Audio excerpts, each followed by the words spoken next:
Hello everyone, कैसे हैं आप सभी। आई होप अच्छे होंगे। थोड़ा बहुत टाइम लग गया, थोड़ा तो क्या मुझे वीडियो अपलोड करने में, क्योंकि मेरे एग्जाम थे और कोविड की वजह से आप सभी को पता है सारे एग्जाम पोस्टपोन हो गए। तो मैं आपके बीच वापस आ गया हूँ और एक एक चैप्टर का पोस्टमार्टम करेंगे। आप भी देखेंगे कि चैप्टर इतने ईजी थे क्या, जो हमने शायद स्कूल में भी उतना फोकस नहीं करा। तो जो चैप्टर है सबसे typical chapter, one of the typical chapter बोलूंगा आपकी बुक का, डिस्कोर्स ऑन प्रेयर। और आप सभी को पता है ये जो चैप्टर है गोल्डन डेज बुक से लिया गया प्यारे बच्चों या प्यारे साथियों। और देखिए ये डिस्कोर्स का मतलब एक्चुअल में होता क्या है। डिस्कोर्स का मतलब होता है प्रवचन। प्रवचन कौन देते हैं? कोई नेता देते हैं, कोई सज्जन लोग देते हैं जिनमें नॉलेज होती है, या फिलोसोफर्स देते हैं। तो ये प्रवचन दिया गया है प्रार्थना के ऊपर, ठीक है। और ये दिया किसने? एम के गांधी ने, मोहनदास करमचंद गांधी जी, जिनको हम प्यार से बापू भी कहते हैं, उन्होंने दिया है ये, ठीक है। इस चैप्टर का जो मेन आइडिया है, सेंट्रल आइडिया है, केंद्र बिंदु है, मुख्य फोकस है क्या, किस पर बेस्ड है ये? Necessity of prayer and religion, आवश्यकता किसकी? प्रार्थना और धर्म की, कि हमारे जीवन में प्रार्थना और धर्म की क्या इंपॉर्टेंस है, इसको हाईलाइट किया गया है, ठीक है। अगली चीज, लेक्चर डिलीवर टू, कि लेक्चर दिया किसने और किसके द्वारा दिया गया, किसको दिया गया। लेक्चर किसको दिया गया? ग्रुप ऑफ स्टूडेंट्स, एक समूह होता है स्टूडेंट्स का, उनको किसने दिया है? महात्मा गांधी ने। और कहां दिया है? साबरमती आश्रम में। तो पहला क्वेश्चन प्यारे बच्चों यही बनता है कि ये लेक्चर दिया गया था, किस पर दिया गया था? प्रार्थना पर। कहां दिया गया था? साबरमती आश्रम। किसको दिया गया? ग्रुप ऑफ स्टूडेंट्स को। और दिया किसने? एम के गांधी ने। तो आई थिंक यहां तक आपको क्लियर हो गया होगा। चलिए चलते हैं आगे। अब गांधी जी बच्चों आगे बताते हैं हमें कि जो प्रेयर है, ठीक है, ये सोल है। सोल मतलब आप सभी जानते हैं आत्मा। और ये जो प्रार्थना है एसेंस है। एसेंस का मतलब यहाँ पे खुशबू नहीं है बच्चों, यहाँ पर है समरी। समरी का मतलब आप सभी जानते हैं सार। लेकिन ये किसकी समरी और सार है? ये है रिलीजन की समरी और सार या आत्मा। मतलब कोई भी धर्म किस पर बेस्ड होता है? प्रार्थना पर। मतलब धर्म की आत्मा प्रार्थना है, धर्म का सार क्या होता है? प्रार्थना। और प्रेयर को गांधी जी ने आगे बोला है core of life. Core of life का मतलब होता है इंपॉर्टेंट पार्ट ऑफ लाइफ, ठीक है। तो गांधी जी ने क्या क्या बोला है प्रार्थना को आप समझ गए होंगे। गांधी जी ने सोल, एसेंस और कोर ऑफ लाइफ बोला है, ठीक है। गांधी जी आगे बात करते हैं, ये जो प्रार्थना है, कई व्यक्ति क्या करते हैं अपने ईगो में, अपने घमंड में ये बोल देते हैं कि हमारा धर्म से कोई लेना देना नहीं है। कई व्यक्ति क्या बोलते हैं? घमंड के मारे हमारा धर्म से कोई लेना देना नहीं है, हमें धर्म में विश्वास ही नहीं है। इसके लिए राइटर ने, गांधी जी ने बहुत बढ़िया लाइन बोली है, ऐसे लोग दे ब्रीथ, वो सांस तो लेते हैं बट नॉट हैव नोज, उनके क्या नहीं है? नाक नहीं है। अब आप खुद इमेजिन करो बच्चों, बिना नाक के क्या कोई सांस ले सकता है? विल नॉट बी पॉसिबल, संभव नहीं है। तो उसका मतलब ये बताया गया है, जो व्यक्ति बोलते हैं हमारा धर्म से कोई लेना देना नहीं है, इसका मतलब उनके नाक ही नहीं है, फिर ही वो जिंदा है। तो इतनी इंपॉर्टेंट है प्रार्थना हमारे जीवन के लिए, हमारे धर्म के लिए, ठीक है। तो ये गांधी जी ने बताया। अब गांधी जी आगे बात करते हैं बच्चों कि टाइप ऑफ प्रेयर कौन कौन सी होती है, ठीक है। बात करते हैं हम उसकी आगे। तो गांधी जी ने प्रार्थना को क्या क्या बोला आप समझ गए होंगे, ठीक है। टाइप ऑफ प्रेयर कौन कौन सी होती है उसकी बात करते हैं। लेकिन उससे पहले एक वर्ड मैं आपको बताना चाहूंगा, एग्नोस्टिक या एथिस्ट। ये आपकी बुक में लिखा हुआ है, इसका मतलब होता क्या है? एग्नोस्टिक का मतलब होता है संशयवादी। संशयवादी का मतलब जिस व्यक्ति को डाउट होता है, जो ये मानता है कि भगवान को बारे में कुछ पता लगाया नहीं जा सकता। तो एथेइस्ट को बोलते हैं बच्चों नास्तिक। नास्तिक कौन? जिसको भगवान पर बिल्कुल ही विश्वास नहीं होता है। ये दो ऐसे व्यक्ति जो भगवान पर विश्वास नहीं करते, लेकिन ये एक चीज पर विश्वास करते हैं, मॉरल प्रिंसिपल्स पर। प्रिंसिपल्स का मतलब होता है सिद्धांत। अबे मॉरल प्रिंसिपल कहां से आ गया बीच में? इसका बीच में लाने का पर्पस एक ही है। मान लीजिए ये नास्तिक व्यक्ति है, इसके जीवन में कुछ बुरा होगा तो ये क्या बोलेगा कि मॉरल प्रिंसिपल मैंने फॉलो नहीं करे, इसलिए मेरे साथ बुरा हुआ। अगर इस व्यक्ति के साथ जीवन में कुछ अच्छा होगा तो ये व्यक्ति क्या बोलेगा? मैंने अपने मॉरल प्रिंसिपल फॉलो करे, हमारे सिद्धांत फॉलो करे, तभी हमारे साथ अच्छा हुआ। इसका मतलब इसको भगवान से, प्रार्थना से, धर्म से कोई लेना देना नहीं है। ये किस पर बिलीव करते हैं? मॉरल प्रिंसिपल्स पर।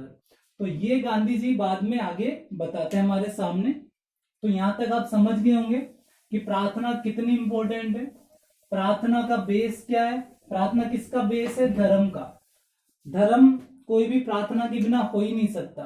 अब गांधी जी आगे बढ़ते हैं, तो गांधी जी बोलते हैं 2 टाइप्स ऑफ प्रेयर होती है।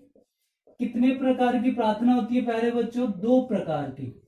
सर कौन कौन सी होती है? तो देखिए, फर्स्ट प्रार्थना होती है पिटिशनल। ये क्वेश्चन बहुत इंपॉर्टेंट है, आप ध्यान रखिएगा। दूसरे टाइप की प्रार्थना को बोला गया है इनवर्ड कम्युनियन। पहली पिटिशनल और दूसरी इनवर्ड कम्युनियन, ठीक है। एक्चुअल में पिटिशनल का मतलब होता है याचिका करना। अब कई बच्चों को याचिका का मतलब नहीं समझ आता, तो आप ऐसे समझिए सिफारिश करना, कि प्रार्थना में आप सिफारिश कर रहे हो भगवान से। और इनवर्ड का मतलब होता है आंतरिक, और कम्युनियन का मतलब होता है संपर्क, या इंग्लिश में बोलूं तो कॉन्टैक्ट। 2 प्रकार की प्रार्थना एग्जाम में पूछेगा आपको, तो आप लिखोगे पिटिशनल और इनवर्ड कम्युनियन। अब दोनों को समझते हैं कि इनवर्ड कम्युनियन में क्या होता है और पिटिशनल में क्या होता है, क्योंकि बहुत इंपॉर्टेंट क्वेश्चन है आपके चैप्टर का, ठीक है। देखिए बच्चों, ये जो पिटिशनल आपकी जो प्रार्थना होती है, इसमें सिफारिश होती है। किससे? भगवान से सिफारिश होगी। लेकिन गांधी जी ये बोलते हैं पिटिशनल प्रार्थना करो, सिफारिश करो, लेकिन किसकी सिफारिश करो? हे भगवान, प्योरीफाई कर दो, शुद्ध कर दो किसको? हमारी आत्मा को।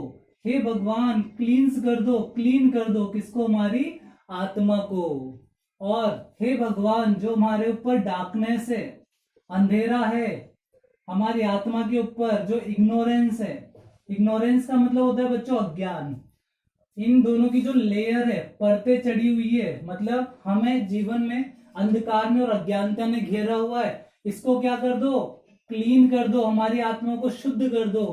ऐसी प्रार्थना में भी यही मांगना चाहिए। गांधी जी मैसेज दे रहे हैं। तो पिटिशनल समझ गए होंगे आप, पिटिशनल प्रार्थना करो, सिफारिश करो, लेकिन भगवान से यही प्रार्थना करो, उसमें भी भगवान हमारी आत्मा को शुद्ध करो, और हमारी आत्मा पर जो अंधकार और अज्ञानता का परतें चढ़ी हुई है उसको साफ करो, मतलब हमें नॉलेजेबल बनाओ।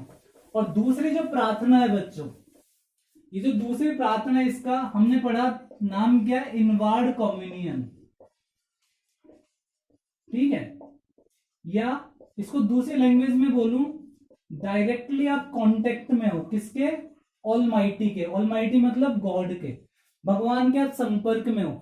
इसका मतलब आप फुली तरीके से डेडिकेटेड हो किसके प्रति? भगवान के प्रति। आपको कोई बैरियर नहीं है, आपको कोई मतलब कॉन्टेक्ट को तोड़ने वाला नहीं है आपके जीवन में, आप फुली फोकस्ड हो।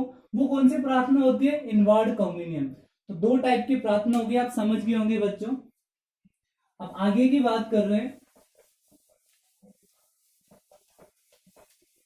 गांधी जी आगे बोल रहे हैं कि प्यारे बच्चों, अब मैंने तुम्हें प्रार्थना का इतना महत्व बताया, तो सारे के सारे जो ग्रुप ऑफ स्टूडेंट्स हैं वो ये सोचेंगे कि हमें तो एवरी मोमेंट प्रार्थना करनी चाहिए, ठीक है, हमें तो हर पल प्रार्थना करनी चाहिए। गांधी जी ये बोलते, तुम तो ये सोचोगे सारे बच्चे, लेकिन गांधी जी ये बोलते हैं ऐसा बिल्कुल भी नहीं है। हम ऑल द टाइम प्रार्थना नहीं कर सकते। हम प्रार्थना ऑल द टाइम क्या नहीं कर सकते? प्रार्थना नहीं कर सकते, पॉसिबल नहीं है। क्यों पॉसिबल नहीं है? रीजन समझो उसके। पहला, हम मॉर्टल है। मॉर्टल का मतलब हम नश्वर हैं, एक दिन हमारा एंड होगा, हम मरेंगे। दूसरा, हम कंसंट्रेट नहीं कर सकते ज्यादा समय के लिए। क्या नहीं कर सकते? कंसंट्रेट। आप खुद भी जानते हैं हम एक पल के लिए तो कंसंट्रेट कर नहीं पाते। क्या हम इतने घंटों, 2-4-5 घंटों, 2-2 दिन तक प्रार्थना कर पाएंगे? तो गांधी जी ये बोले इंपॉर्टेंट पार्ट है प्रार्थना, लेकिन हम उसको पूरे टाइम नहीं कर सकते क्योंकि हम नश्वर हैं, हम एरर्स करते हैं बार बार, हम ह्यूमंस हैं और हम कंसंट्रेट नहीं कर पाते, ठीक है। तो इसलिए हम क्या नहीं कर सकते? पूरे दिन भर प्रार्थना नहीं कर सकते। और गांधी जी आगे ये बोलना चाह रहे हैं, एक्चुअल में बच्चों मैं आपको बताऊं कि कोई लॉजिक ही नहीं है पूरे दिन प्रार्थना करने का, हमें पूरे दिन प्रार्थना नहीं करनी है। गांधी जी आगे बोलते हैं फिक्स अ टाइम, एक टाइम फिक्स कर लीजिए आप। किसके लिए? प्रेयर के लिए टाइम फिक्स कीजिए। और टाइम क्या क्या हो सकता है समझिएगा अब इसको ध्यान से। टाइम 1 आवर भी हो सकता है, 1 डे भी हो सकता है, फ्यू मिनट्स भी हो सकते हैं। कुछ पल प्रार्थना करो, 1 पल करो, 2 पल करो, 1 घंटे करो, लेकिन जैसे आप प्रार्थना कर रहे हो फुली कंसंट्रेट करोगे किसके प्रति? गॉड के प्रति। दूसरा, जितने भी आपके अटैचमेंट्स हैं, अटैचमेंट का मतलब जितने भी लगाव हैं, जितने भी मोह माया है, किससे? वर्ल्ड से। वर्ल्ड में माता पिता, संसार, खाना पीना सब आ गया, उसको भी क्या करोगे आप? ब्रेक करोगे, तोड़ दोगे। जब आप प्रार्थना करें तो भूल जाओगे और आप आउट ऑफ फ्लैश हो जाओगे। फ्लैश का मतलब मास होता है बच्चों, FLESH लिखा है मैंने, FLSH नहीं। और फ्लैश का मतलब यहाँ पर न वो फ्लैश है, वो FLSH होता है। और यहाँ मास का मतलब है बॉडी। आप अपने खुद के शरीर को भूल जाओ। तो गांधी जी ने क्या बोला? प्रार्थना करो लेकिन टाइम फिक्स कर लीजिए, 1 घंटा, 1 पल, 1 सेकंड कर लो, लेकिन फुली कंसंट्रेट हो गॉड के प्रति। सारे अटैचमेंट तोड़ दो, संसार से, अपने शरीर को भी भूल जाओ। तब तो आपकी प्रार्थना प्रार्थना होगी, नहीं तो वो प्रार्थना किसी भी काम की नहीं होगी।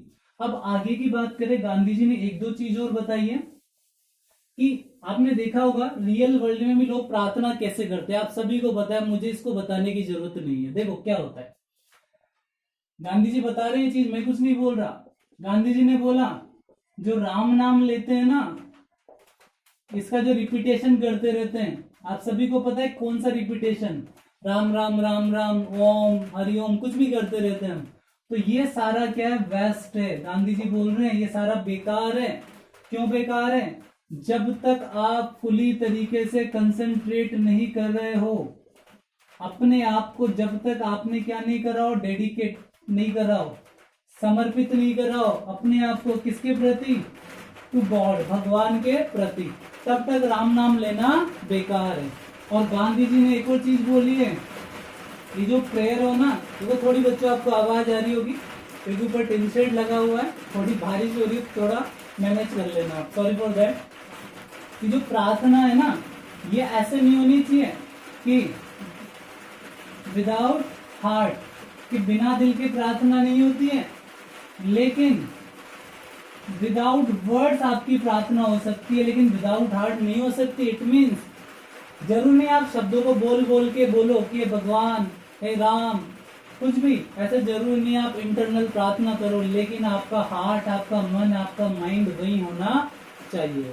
तो आई होप यहाँ तक आपको समझ में आ गया होगा। इसका जो बचा हुआ पार्ट है, सेकंड पार्ट बनाऊंगा मैं उसका, उसमें आप समझ लेंगे इसको। और आपको वीडियो थोड़ा सा भी अच्छा लगा हो, समझ में आया तो कमेंट करना, और इसका सेकंड पार्ट आपको इसी तरीके से चाहिए तो आप कमेंट जरूर करिएगा। Thank you very much.